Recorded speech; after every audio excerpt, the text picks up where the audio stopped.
This is the great part of the night where I get to introduce tonight's speaker, Tim Newbold. So Tim's the Director of Strategy at Skillfire, and Skillfire are a learning and advisory business based in Melbourne. So I first bumped into Tim a couple of years ago at the last Agile conference, and Tim was about to give a talk on OKRs, which is where I think Tim's specialization was sort of kicking off around OKRs. And it's been really exciting over the last year and a half seeing Tim become one of Australia's leading authorities in the OKR space. And Tim's told me that he's really passionate about sharing the latest thinking to help businesses succeed, especially around implementing OKRs. So that's a great segue. So welcome, Tim. Thanks, mate. Thanks for having us online.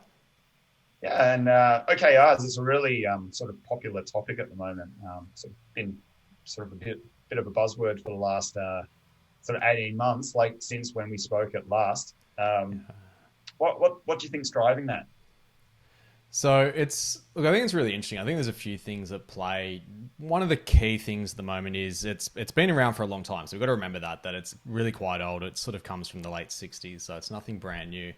I think with the rise of big tech, though, you've seen a lot of these big companies like Google, Facebook, LinkedIn, they're all using it. And that's sort of thrown it into the limelight a little bit. And I think that's sort of what has been driving interest more recently. It's that, and then sort of the viral nature of it. What you tend to see is it sort of embeds itself in businesses and then kind of just catches on like wildfire.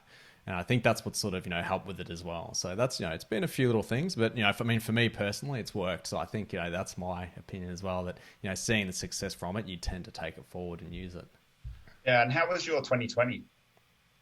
2020 was a super interesting year, right? So let's, I think for a lot of people, it was really quite a challenging year from a work perspective and obviously changing of circumstances. So I think, I want to sort of acknowledge that. And obviously for a lot of people around the world, particularly those who are dying in internationally, I saw we've got Sadia, who's come in from, was it Pakistan?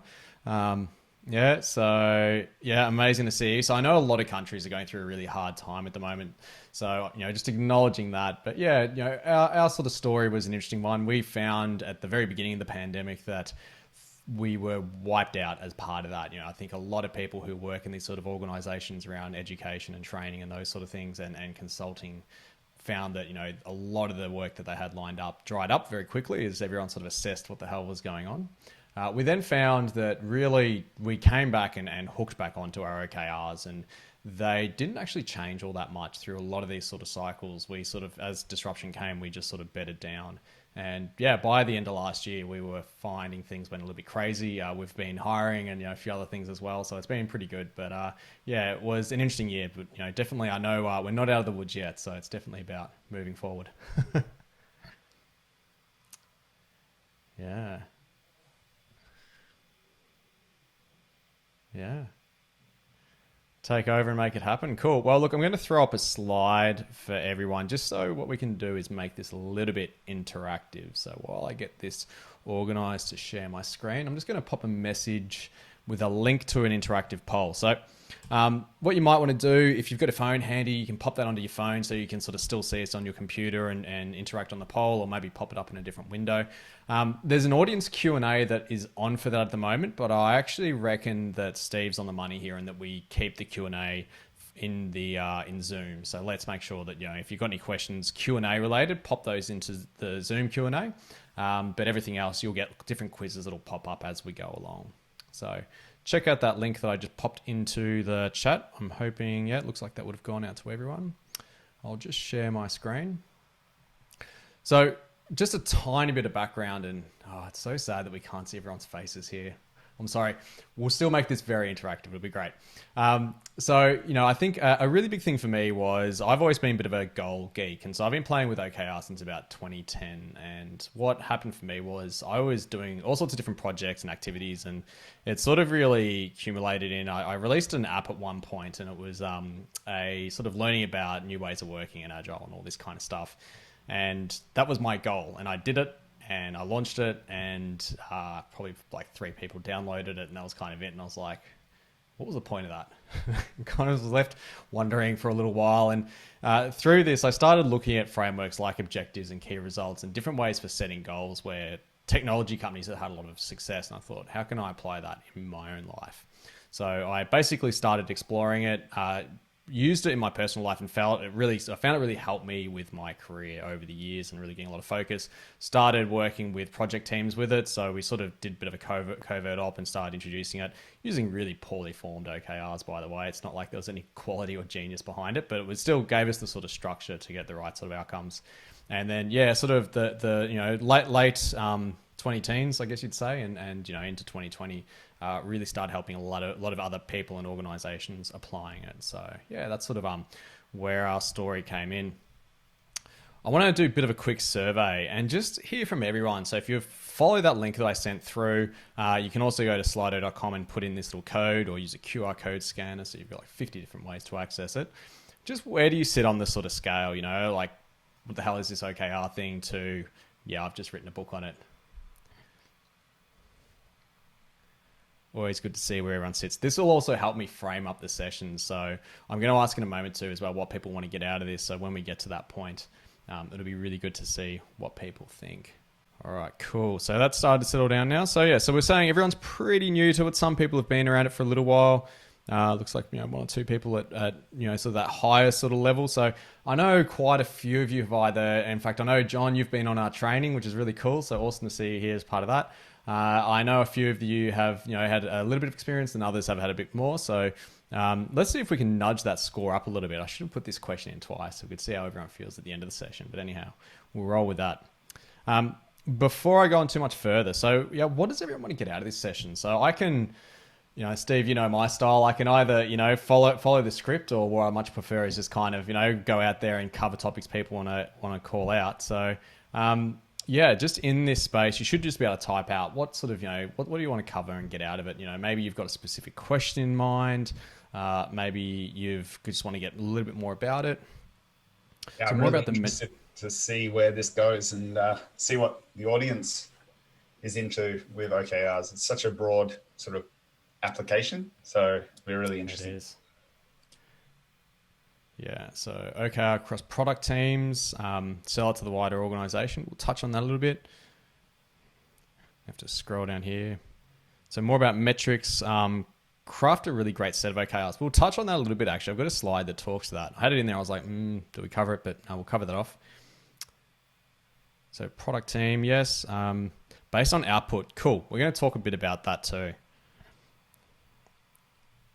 Understand how it goes differ from other methods that are common in the industry.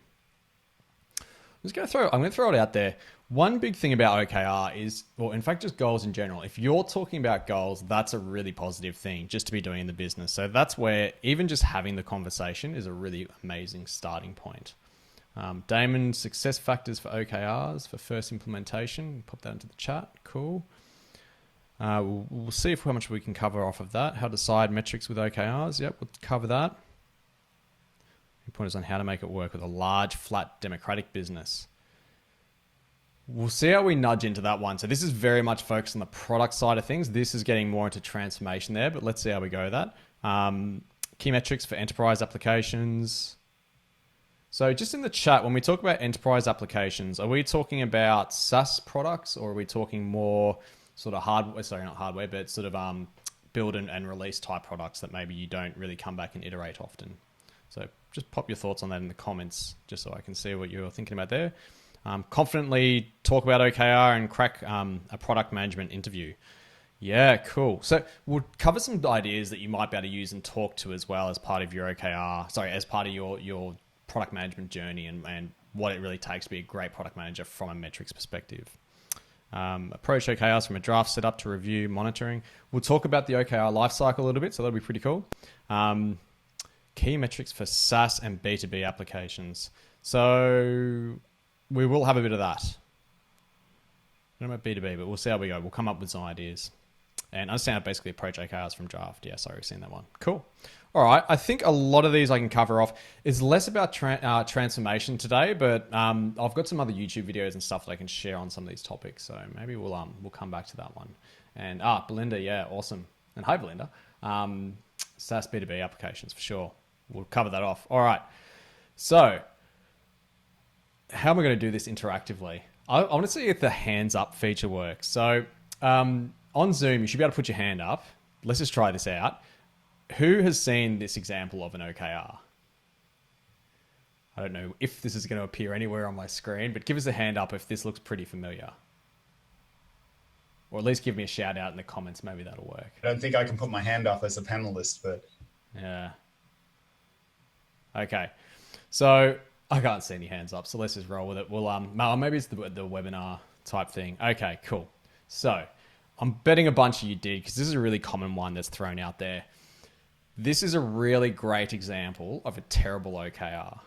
Now, I didn't want to nominate who actually created this, because I'm poo-pooing it here a little bit, but let's really have a think about OKR and what it's intended to do. It's really about trying to drive focus for a business, align focus for teams, and drive radical outcomes. Now, what we can see here is this example that is the most commonly used. If you look at John Doerr's book, you'll see examples like this. He wrote a book called Measure What Matters, and there's some really great stuff in there, but it's also quite contradictory at times. So in this example here, we've got a general manager, and the objective is make money for the owners. So, first thing is you want to have an objective which is really inspirational, not terribly inspirational, unless all of your employees are the owners, right? And even then, it's probably not great. And they've got two key results. One is win the Super Bowl, one is fill the stand. So the head coach is all about getting the players really awesome and performing well. And the head of PR is all about getting people in the stands. Already you can see a misalignment here. So this person here is looking for 3 colorful players, which whatever that means. Now, it doesn't matter if they can't play at all or they're terrible. They've just got to be colorful. So maybe that means fun. I don't know. But we've got to have some fun players. Over here, the head coach is trying to hire people that are actually high performing. So already right here, this is a conflicting OKR. So as you can see, you go down layers and all of a sudden there's more and more conflict across the business. Now, this isn't an example I created as a bad example. This is an example that's out there. So watch out for this kind of stuff. We've actually got a blog, and I'll send this out afterwards, that talks about different good examples that you can look at. And Blender, there's some SaaS examples in there as well. So yeah, don't do it. Stay away from that. I'll come back to some good examples in a moment. I've spoken about who are some really great companies that use OKR. I think the obvious big tech companies use it to varying degrees. Some call it OKR, some don't. It's still the similar kind of framework. And what we talk about today, the core principles, are in what the goal setting for a lot of these sort of businesses. Probably one of the more public ones to talk about are Spotify and Google. They've got a fair bit of content out there. The Google stuff's a little bit out of date now, but there's a lot of still really good content out there. So this is the way I like to break down what an OKR is. So we've got our vision and purpose, which is really where we want to end up. So in this example, we want to get to Mars, right? We want to set up a civilization on Mars. The strategy is our unique flight path to get there. So, we're going to get out of the Earth's atmosphere. We're going to lasso around the gravity of Earth. And I'm kind of making this up here, but anyway. We come in and we land on Mars, and the strategy is our plan. We're probably gonna have to tweak and change things as we go along. We might be a little bit off trajectory, so we've got to course correct, but that's the high level plan. Now, what we use is an OKR is to take a valuable slice out of that. It takes us a step in the right direction to achieve that outcome, a step to achieve our purpose, and it's a measurable artifact. Now, if we think about this, what that would mean is might be a certain rate of velocity, the speed that we want to exit the atmosphere, so we can actually track and feel that. It might be a certain amount of distance covered. There's a number of metrics that you would have that would be about driving that success, and you'd actually be able to track as you go along. Are we on track to hit that point? If not, of course, again, you would course correct, but in much more smaller steps compared to the whole sort of strategy. Now, this is where some people get confused about where an OKR differs from metrics like KPIs and things like that. I like to make a really clear distinction and call them health metrics. So from an OKR perspective, that's about driving change. Now, we're going from the Earth's surface up into the stratosphere. That's the first step. That's about change. What we don't want to do is blow up in the process though, right? So we've got certain metrics we need to keep within a healthy range. Now that might be fuel burn. That might be certain levels of vibration in the rocket ship, things like that. It's all about keeping and maintaining a healthy sort of state. Now, sometimes one of these metrics might go wrong. Let's say vibration gets too much in the rocket ship. It's deemed no longer safe. We might eject the astronauts out to safety. So that's where we have distinctions between goals, which are about change, which are our objectives and key results, and the metrics for health metrics, which are about how do we keep things in a healthy state. And sometimes, as we talked about then, you actually might have an OKR that will become or be birthed from a health metric going wrong. So obviously if things are vibrating, you need to eject out of a rocket ship. That's a pretty quick OKR to set there, but you get the intent. So the value that we get from objectives and key results, just to recap on that, like why do we do it? So it really is about driving focus and creating value for customers. Now at an enterprise level, that might mean that you're looking at offering better customer experiences. It might mean you're doing things more efficiently internally so that you can offer things at a lower price point, whatever that might be. We bring that down to the product level. It's about how do we make the product better for our customers. Again, that's the still customer experience, but down to that sort of more granular level. It's about understanding what and why, and that clarity gives us both alignment so we can all head in the same direction and we know what teams are working on, because again, OKRs are really quite a public thing within business. We talk about them publicly, obviously not externally, but internally. If a team's got an OKR, they'll work towards that. It also gives us defensibility where we can say, this is really our focus right now. We need to drive this outcome. And this is one of the big things I see with a lot of businesses where I guess the complaint is it's chaotic or we keep changing direction. OKR can really help with giving some structure to that. Now, whether you're running a quarterly OKR or a 6-week OKR, whatever it might be, it just gives you that structure for that time period. Outcomes from leading indicators. So I'm going to talk about outcomes a little bit later on, but it's about driving valuable outcomes. Someone mentioned in the chat, they were talking about outputs. So outputs is the stuff that you do. It's something where, you can build a new version of the product. You can build a new experience. Whether it actually drives an outcome, whether customers are happy with it, whether it actually helps the customer get the job done faster, that's the outcome. That's the question. And they're not always guaranteed, right? You might release a new product and it might be a total flop. The outcome is how it's adopted, but the output is the new product. Finally, it gives you focus and autonomy. So distraction-free directional autonomy. We know the end state that we're heading in. We know where we need to get to because we have a very clear OKR which talks about that end state. And that gives us the ability to work out how do we get there. So from a product team's perspective, the metrics that you're driving. Maybe it is a better customer satisfaction score for your mobile app. That if that's what we're trying to drive forward, well, okay, we can do a whole bunch of things, make a whole bunch of tweaks to the app to see are customers happy with it. And if they're not, if we can't actually improve that score using the things that we were thinking of at the time, we might actually come up with some new ideas and try and innovate around that. So it gives us a good sort of frame from that perspective. Now I'm going to go into the nitty gritty detail and then I'm going to pull it back up. So we've kind of gone from the 60,000 foot view. We're going to go down to the 10-foot view here, or maybe even closer. And then I'm going to pull back out again and get back to the big picture about what it is for OKRs in a product environment. So this is just the anatomy of an OKR. And I want to go this level of detail just so we can get onto the same page. Now, normally you would have one objective and you would have key results between sort of 2 to 5 key results thereabouts. Now, the objectives, that's the what we want to achieve. It's a big picture statement. It's inspirational. It's engaging. It's action oriented. It's something that we can pick up and hold and go, have I achieved this or not? You've got a pretty good feel for it, but they're inherently not measurable. And that's where the key results come in. They are specific measures of success. They're metric based. So we can actually go into a report and see, did we achieve that key result or not? Or maybe we do a survey with customers, whatever it might be, we can see that we've achieved that result. So in this example here, this is an accounting company and they're trying to focus in on becoming the number one provider. So that's what they're trying to achieve. And they've given some scope here as well. So for small businesses in San Francisco. So with this objective, they could actually achieve that hopefully within a quarter. That's their hope.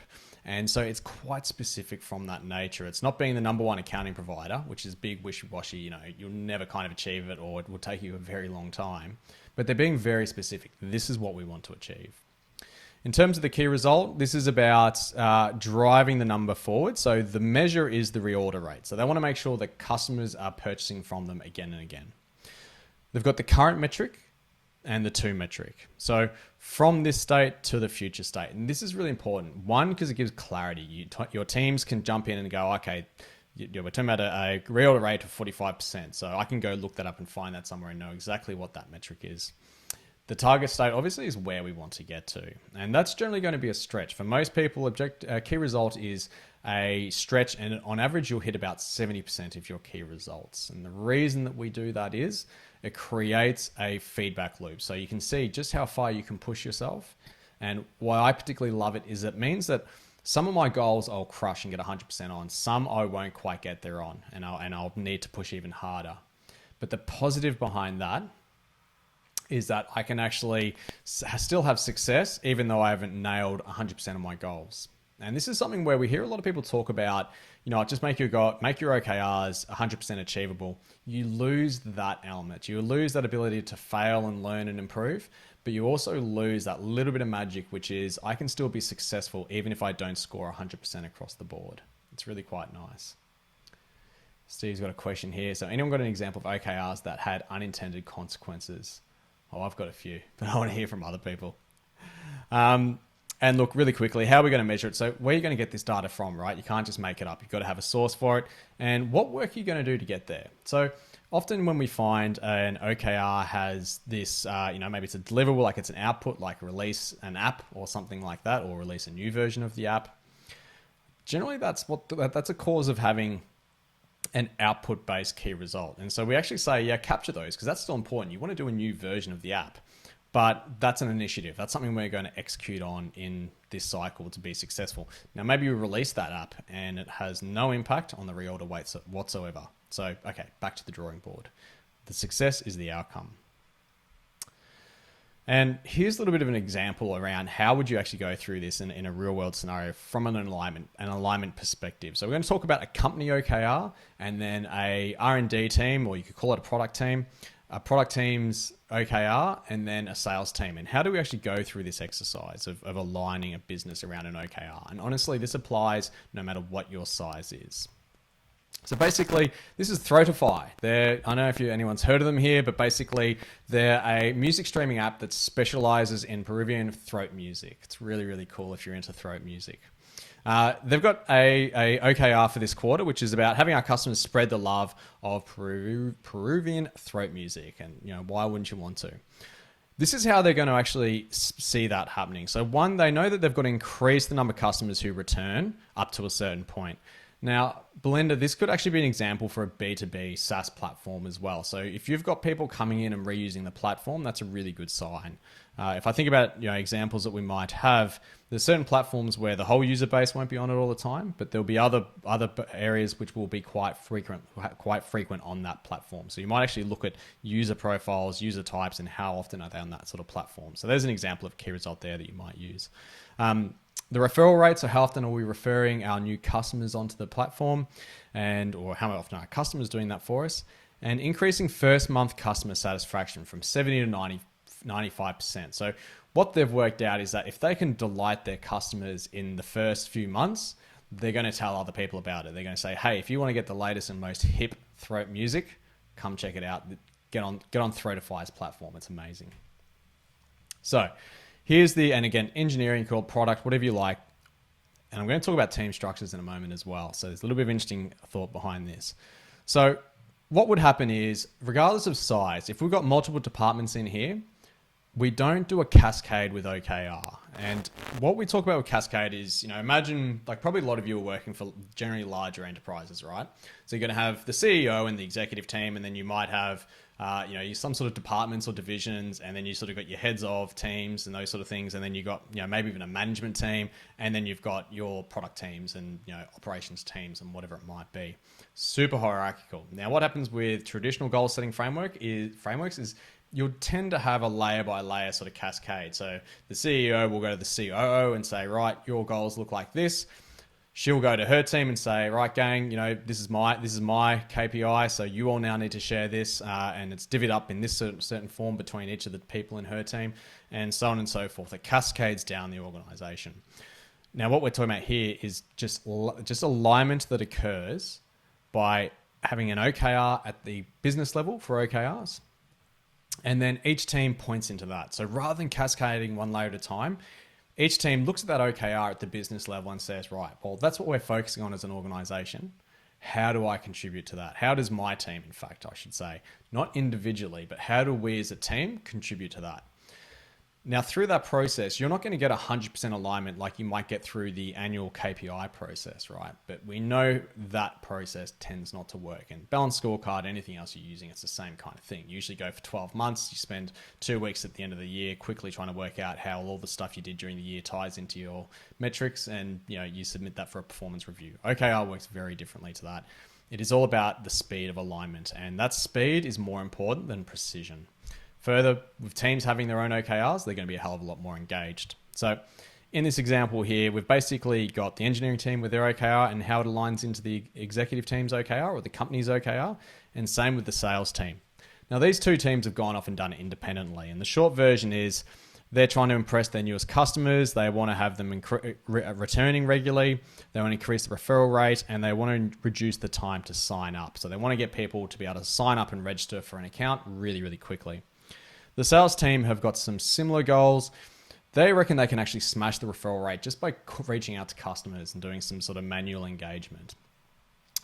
They also think that if they can really help the customers, during that early stages, they're going to be delighted with the platform and they're going to tell all their friends about it. So the sales team actually has a look at the engineering team's OKR and goes, look, you know what, guys, if we can actually take on the referral rate from you, and we'll look after that. So you don't need to build that functionality in the platform. Could you help us out a little bit and really make sure that the customers are delighted in the first little while that they come on the platform?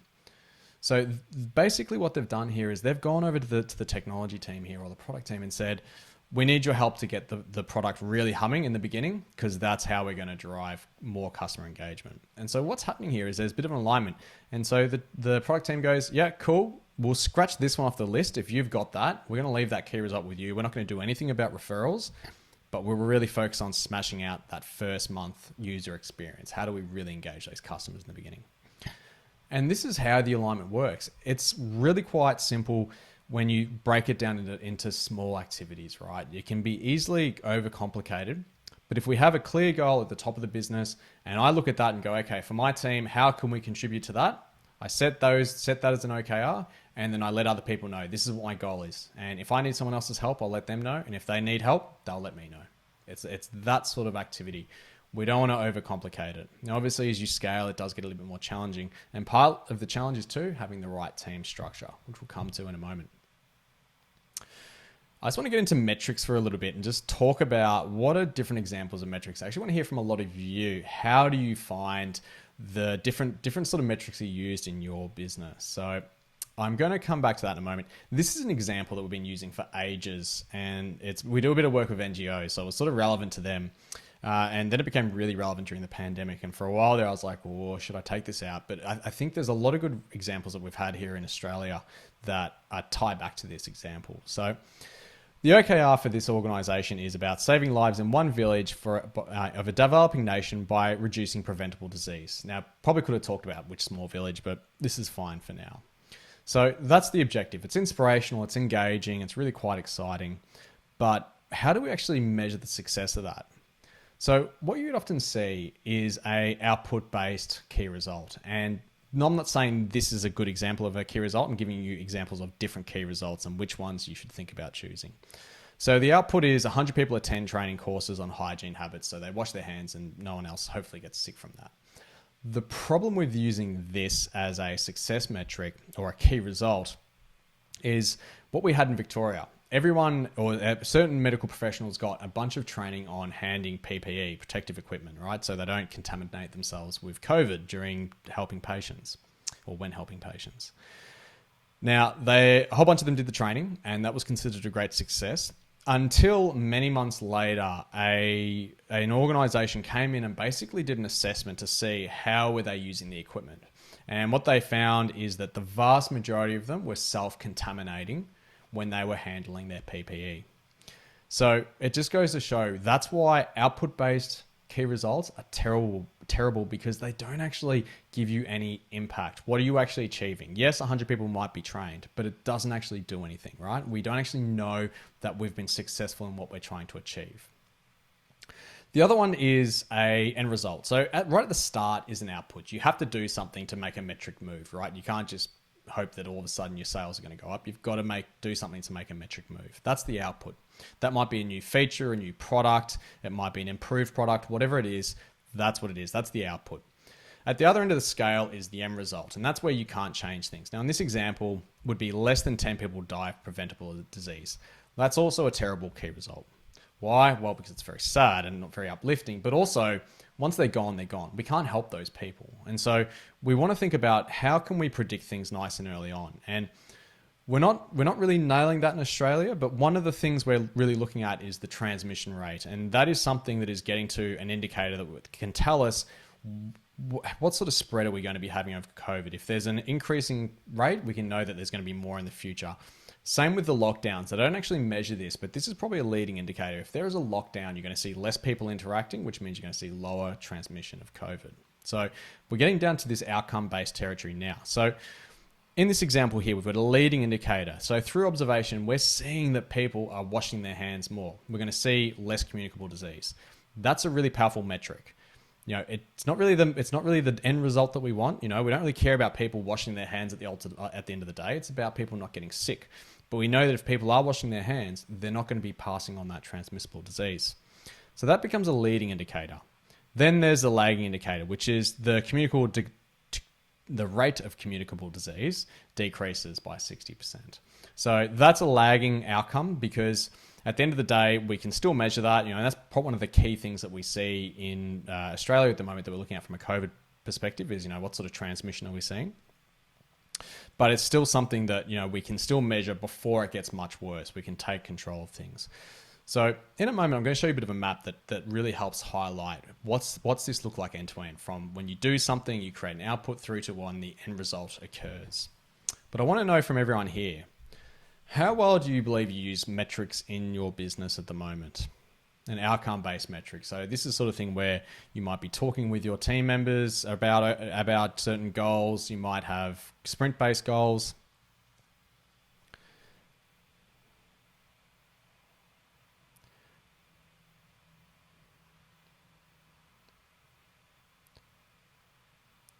So this is still good that we're still seeing people saying rarely, like it's still part of the conversation, which is really, really important. Obsessed, I can imagine there's a few businesses which are like that. And so this is really the challenge for you as product managers or leaders in the product management space. How do we really start thinking about businesses in terms of machines that have mechanics, and that we can actually start to change some of the metrics and drive some of the metrics to create different business outcomes? And this is where companies like Google are really thick and heavy on this, to the point where it actually becomes quite annoying for people. You hear some product people complaining about it. But that sort of extreme view can be really, really powerful to get people engaging and really starting to take part in how do we drive the right outcomes. Just having a look here. We might actually... Yeah.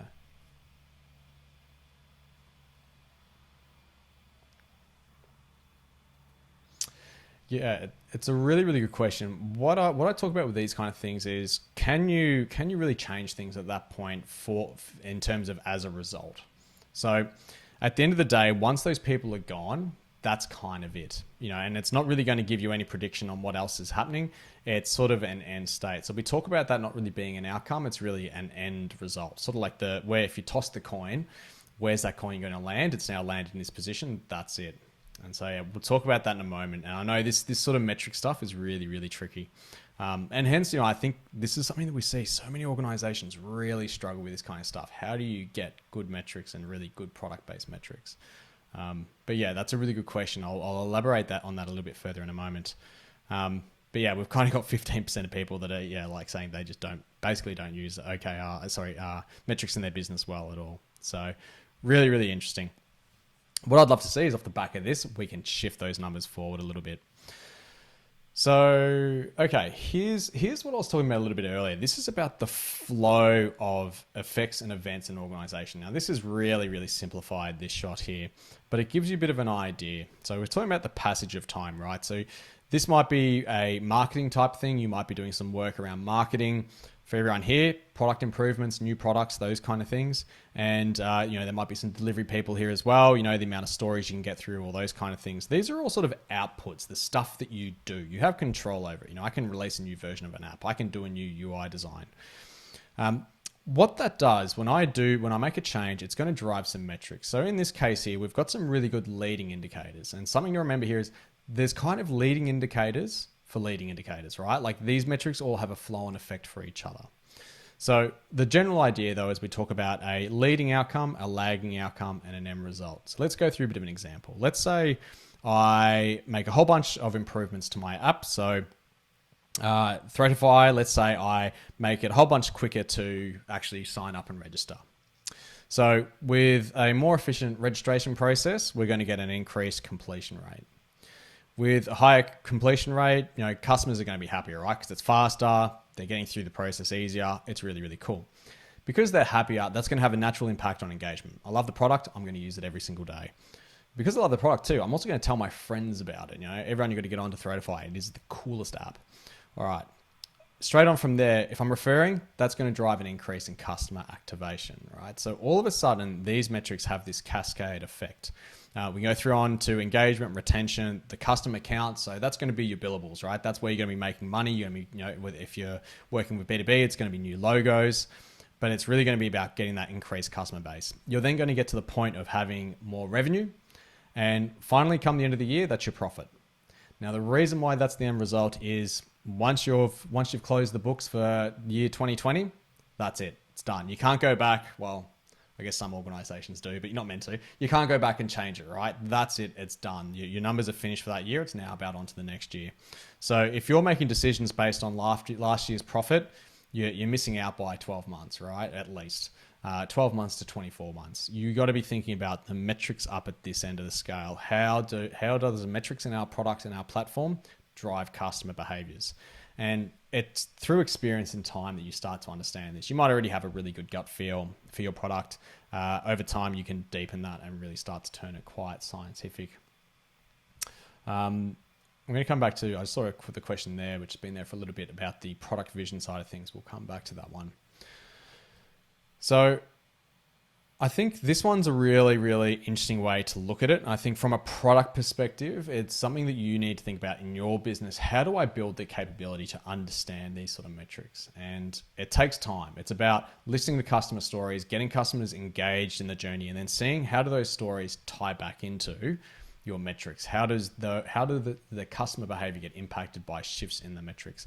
And you can even start to run experiments, speed certain parts of the process up, slow it down, see how does that shift behavior. So far we've talked about what does an OKR look like? How do you align OKRs from the top of the organization to the bottom? How do you do lateral alignment between teams? Now I'm going to talk about what sort of team structures do you need? And this is honestly such a critical point. And I'm hoping we've got Michael Zarif, who's joined us from Afterpay. If you're here, mate, give us a shout out. I've lost everyone's names here, but I've got a quote especially for you coming up.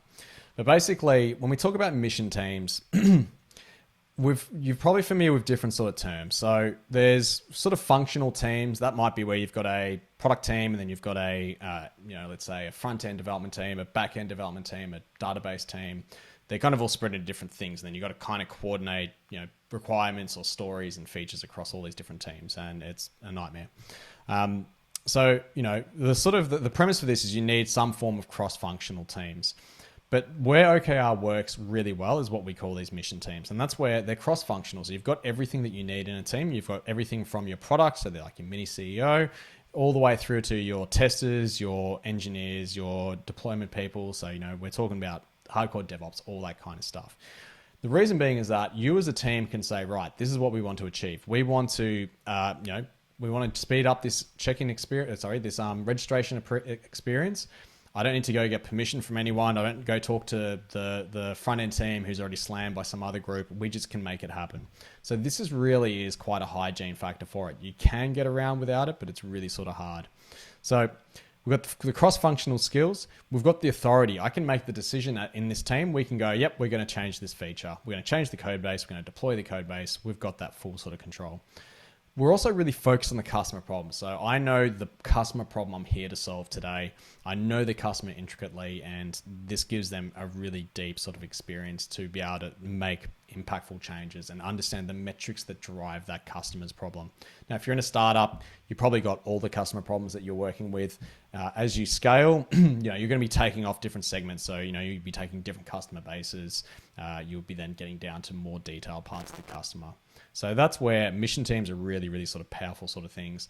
There's a bunch of work here from, I think Marty Kagan talks about it quite a lot, and there's a lot of other material out there as well, which is worth exploring around what a mission team looks like.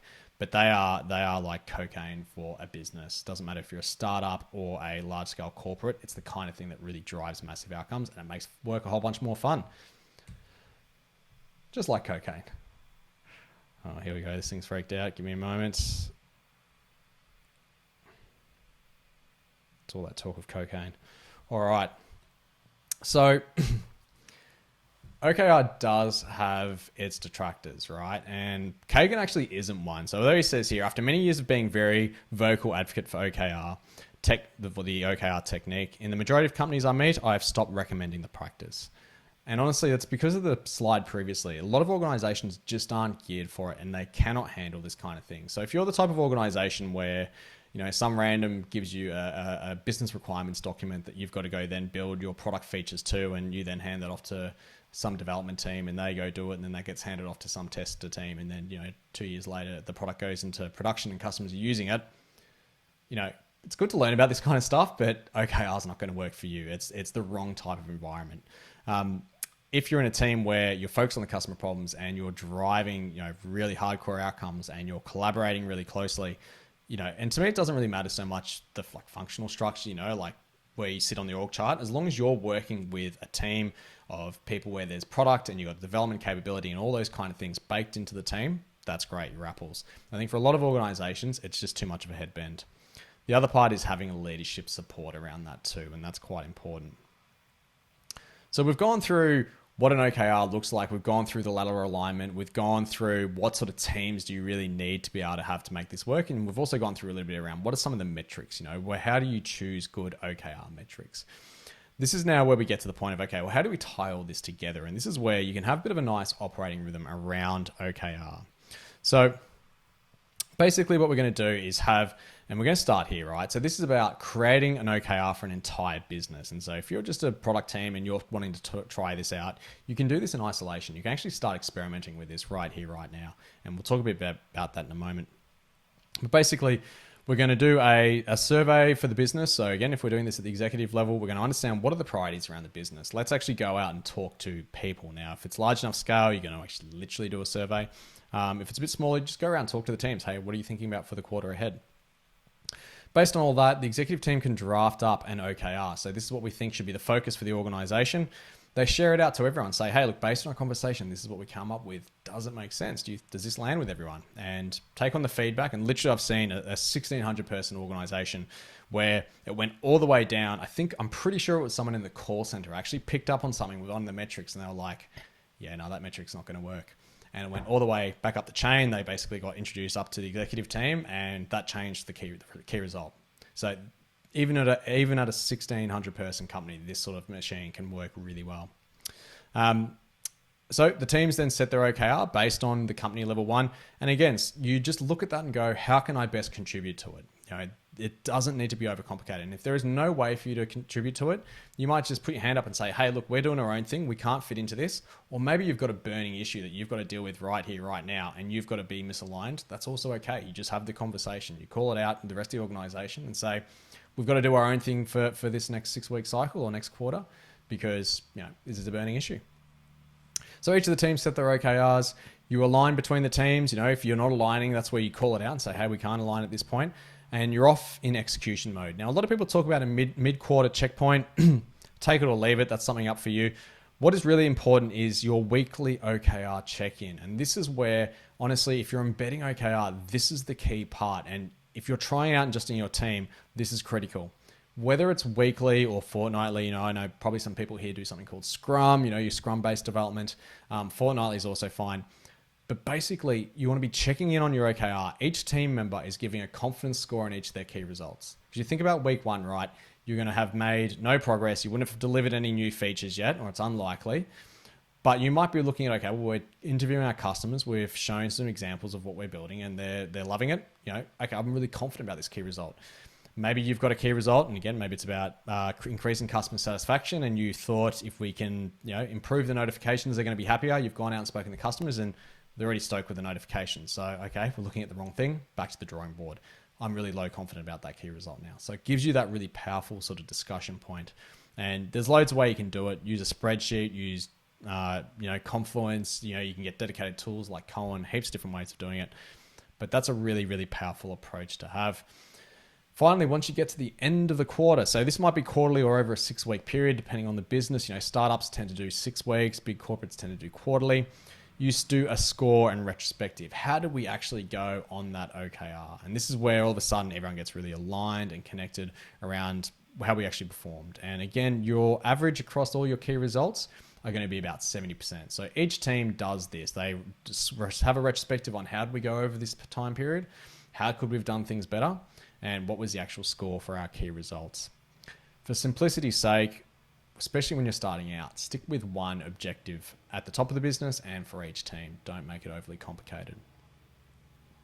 Now, when working with product teams, we get a lot of questions around, well, how do you handle discovery and all those kind of things in OKRs? Now, if you've got a really well-oiled machine, you can do this all within the same time cycle. But quite often, as you're transitioning into this, and if you're a bigger corporate, you've got to go through a bit more of a structure. So you can see here the problem solution space. It's kind of your stock standard design thinking.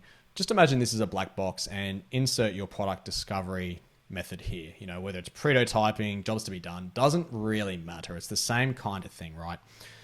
What you'll do if your product, if for you as a product manager or a product team, what you might decide to do is for your team, because we spend 20% of our time on innovation and learning about the customer problem space, you might decide to set a learning OKR.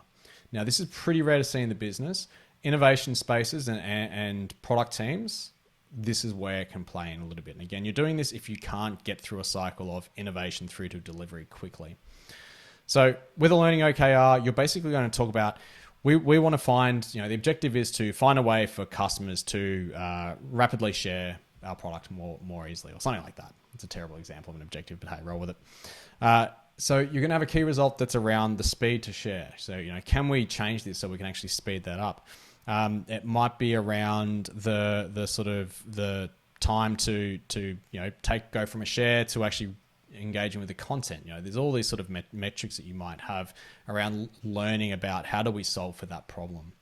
And you can go through your product discovery approach to explore that, talking to customers, wireframing, whatever it is to get through that. And you can check in on that OKR to measure that progress. Now, what that's going to do is inform your roadmap. Now, what doesn't work so well is if you've got a 15-year roadmap and it's broken down into 30,000 individual tickets, this isn't going to work so well for you. If you're using a more of a progressive type roadmap, something like, now, next, and later, it works really well. Because basically what you're saying is all the problems and solutions that you're coming up with that are validated by your learning OKR, so you're actually achieving the key results that you expected, they're going to populate your roadmap. And from that, you're basically using this sort of now, next, and later. You're choosing from that sort of set of insights and features and ideas, pulling that in based on your product's OKR. So for the quarter ahead, we might want to be discovering about sharing and making it easy to share. But the quarter before that, we had a cycle of exploring about how to increase new registrations, something like that. So for this quarter, we might be learning about how to share, and that's an OKR that's focused for the product team. But for the rest of the product development team, so all the engineers and those kind of things, they're going to be focusing on, how do we actually do what we discovered last time, which was, make it easy to register. So that's the two different lenses you might take from a product perspective. You can do it with Scrum too, just calling this one out. I'm going to spend no time on this pretty much whatsoever. Scrum, you have sprint goals. They are for that 1 or 2 week period that you're doing your sprint. What you can do is use those goals as slices of your metrics. So let's say you want to increase your customer satisfaction from 70 points to 95 points. Maybe you want to go from 70 to 75 points. That's your objective for the next 2 weeks. Or you might want to increase it from 70 to 95 points for a particular segment. We're going to do that for our small to medium businesses. Whatever it might be, you can carve these goals down into nice small chunks so that you're continuously making progress on that OKR.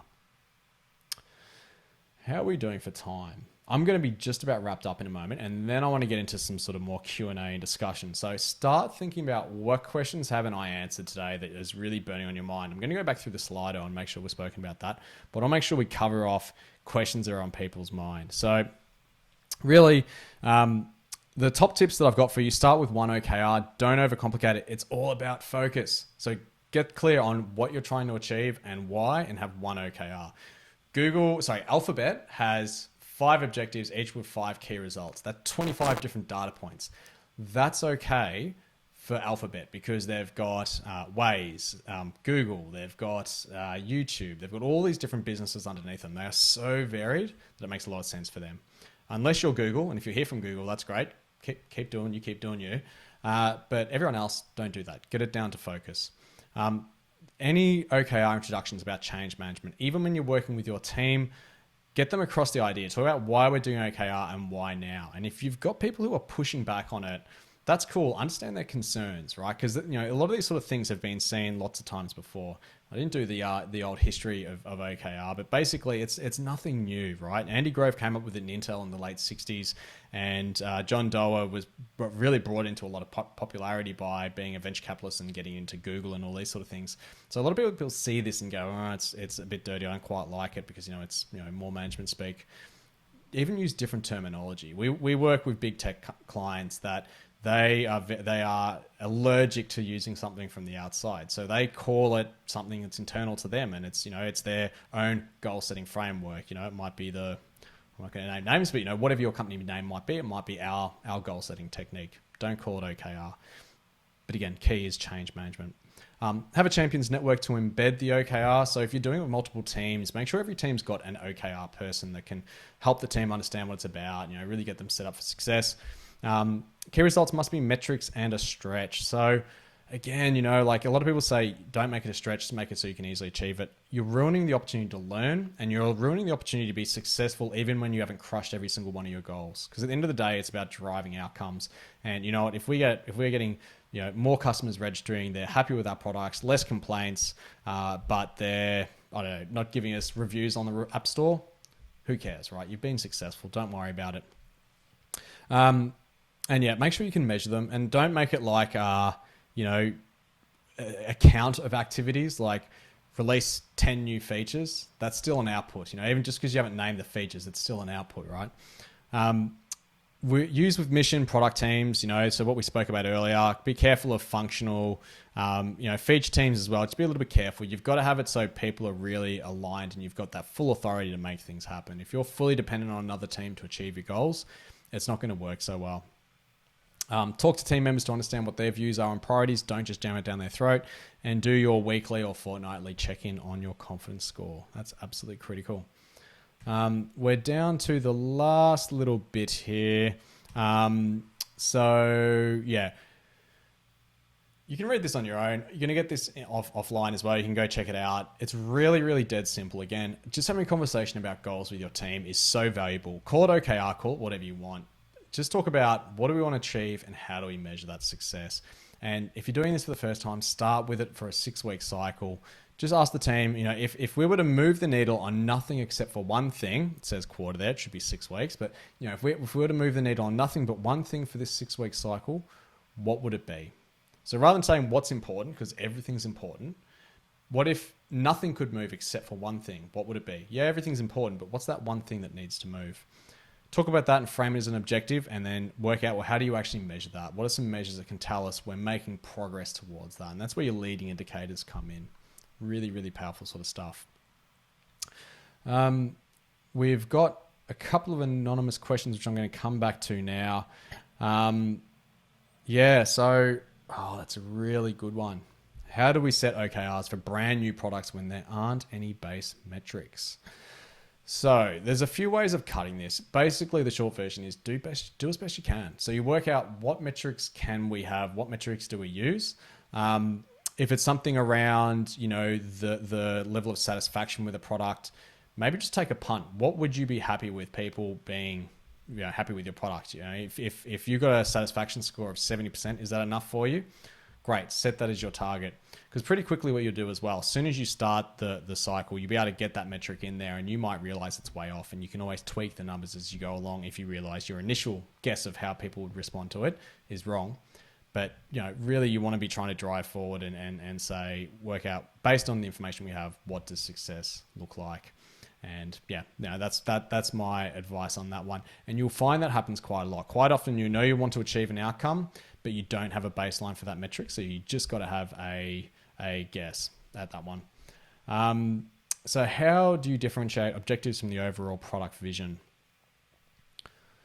I'm just going to, there's risk of throwing people off with this slide. So this is like just a hypothetical slide, right? Don't get too groaned into it and, you know, yeah, get distracted by what we're talking about here.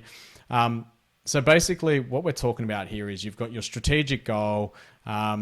That's your big picture thing for the long term. You've got your annual OKR, and then you can break that down into quarters. And that's how you get a really nice kind of structure to having OKRs. Now, this is not what you do and map out for the whole year, but you can see basically these nest in. You've got your long-term goal, which might be 10 plus years.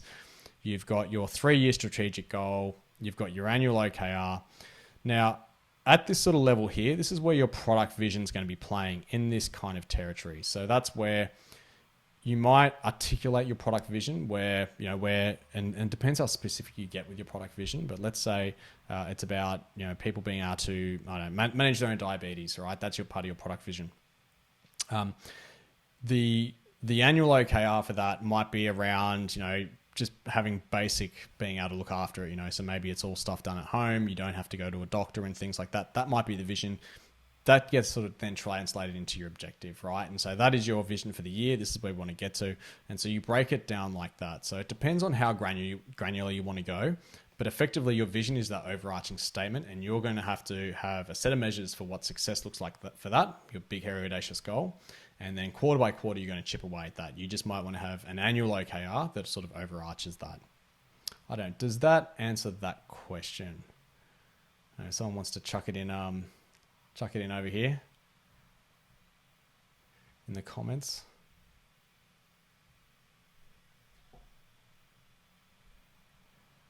I don't know.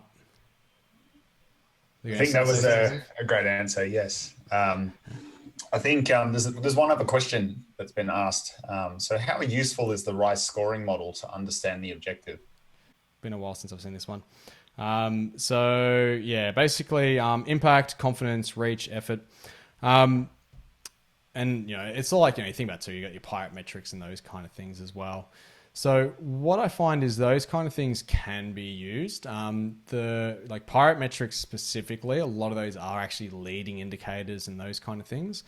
RICE, a lot of it is down to the sort of more lagging indicator side of things. So if we look at you know, impact, confidence, reach, you know, it's one sort of thing where a lot of those sort of things can be, you know, you can derive leading indicators for.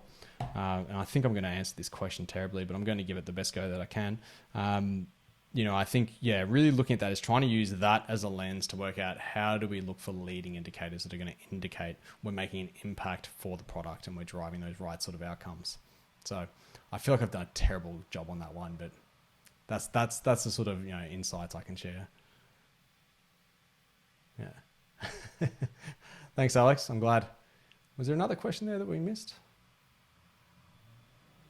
No, there was a comment that was made into the questions. Yep. Yep. Damon, he had the rice product. Yeah, cool. Okay, cool. So, look, I think, you know, that takes us pretty well near the end. I don't want to go rabbiting on for too much longer. I really want to kind of just give a good snapshot from a product perspective of what OKR looks like and how it fits into the cycle for a lot of organizations.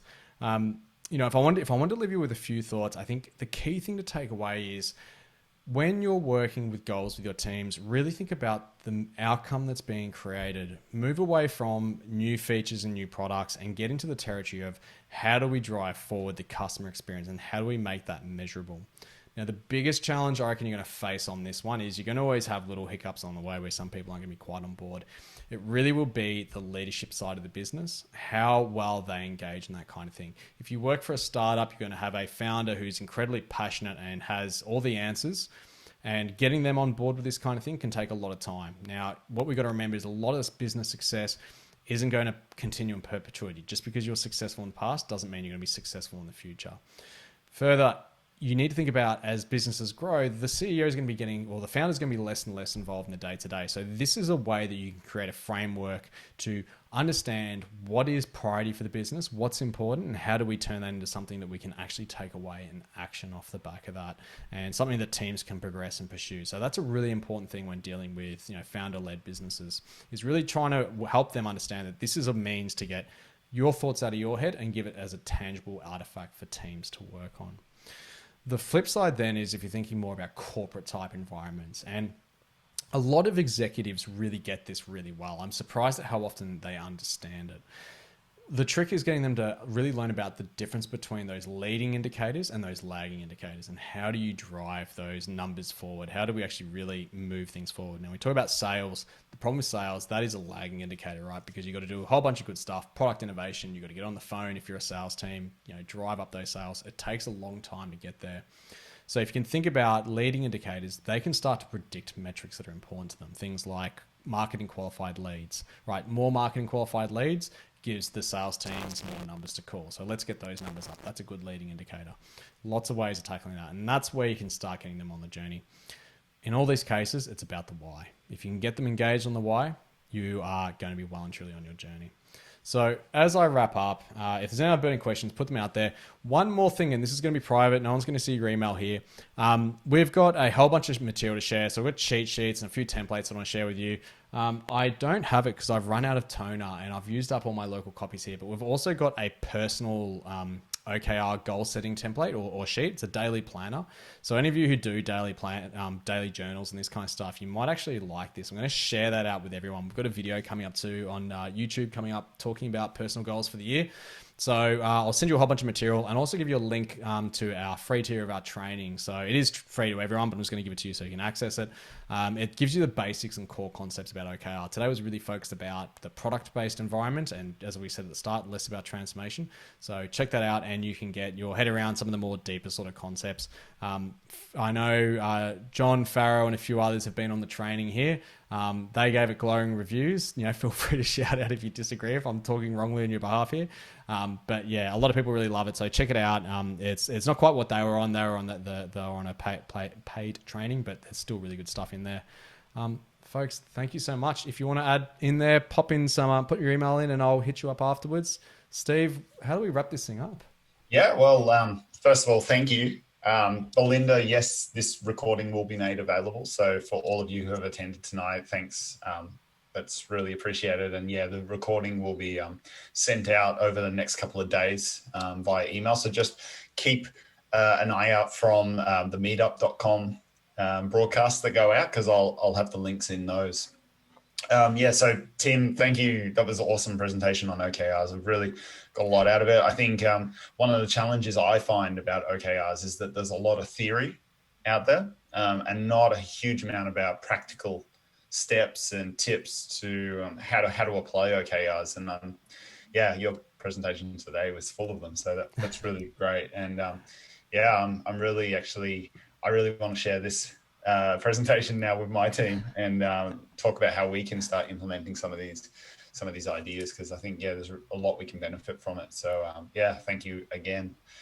Yeah. Now I will just share my screen again, so bear with me for a second, everyone. I'll stop sharing mine while you're doing that. Look, just want to say a big thank you to you, Steve, for organising this, and Brainmates for hosting as well. It's been amazing, and especially to everyone that's listening and tonight. Guys, I know how hard it is when it's like this webinar type format and you can't interact, and I hate it. I really wish you could be part of it. So thank you so much for putting up and being part of it as well. It's really, really good. We will definitely, I think, Neha, that's a great suggestion. Oh, sorry, Mohammed, that's a great suggestion that we should have a follow-up session on OKRs. So I'm sure Tim has got a lot more to say. So maybe we can sort of twist Tim's arm into coming back. Actually, one of the things I'm looking forward to with this meetup this year is that we are actually potentially be able to go into a physical space and do a meetup in real life. So yeah, I'm really looking forward to that. And so hopefully later this year we can make some announcements about going back to a real life. And so actually just on that point, how would people feel about that? Like, how's the general vibe out there? Yeah, if you can just chuck your thoughts into the chat box, if you'd be keen to do a physical meetup, and I will share my screen.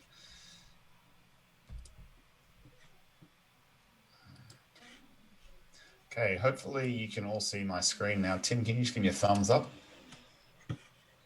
Yep. Looks good. Great. So one of the things we like to do at the end of each of our meetups is just to talk about careers and things that are happening out and about there at the moment. And I jumped on LinkedIn and also the Brainmates website today just to put this together, this slide about what roles are open at the moment. And yeah, I was actually really pleasantly surprised. It looks like the market's really starting to heat up. So, lots of roles available at the moment. So if you are looking for a new opportunity, please jump on the Brainmates website. You can see the link there, brainmates.com.au/product management jobs. If you jump on brainmates.com.au, you'll find that page pretty quickly. Lots of companies hiring there. Also LinkedIn, there's heaps of stuff I've seen advertised lately. So yeah, please hit that up. Yeah. And thank you again, Tim.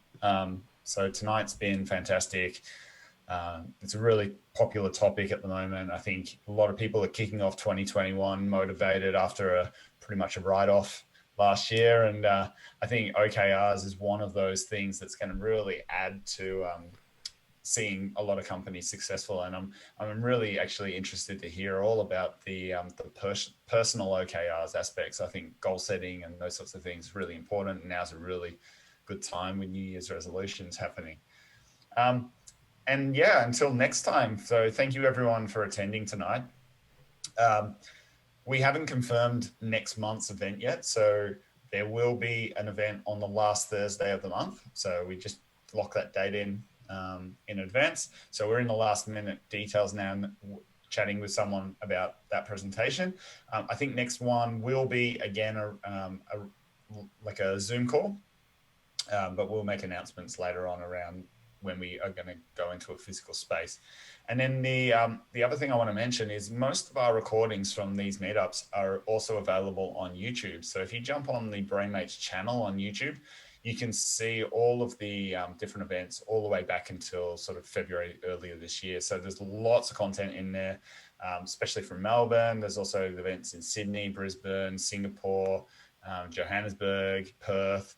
There's lots of cities, and so there's lots of presenters from all over the world presenting. So yeah, I mean, check it out, and I'm sure that you'll find something there that's really interesting. So yeah, thank you again, everyone, for attending, and I really look forward to seeing you at the next event. And like I said, if you've got any questions, let's continue the conversation after this.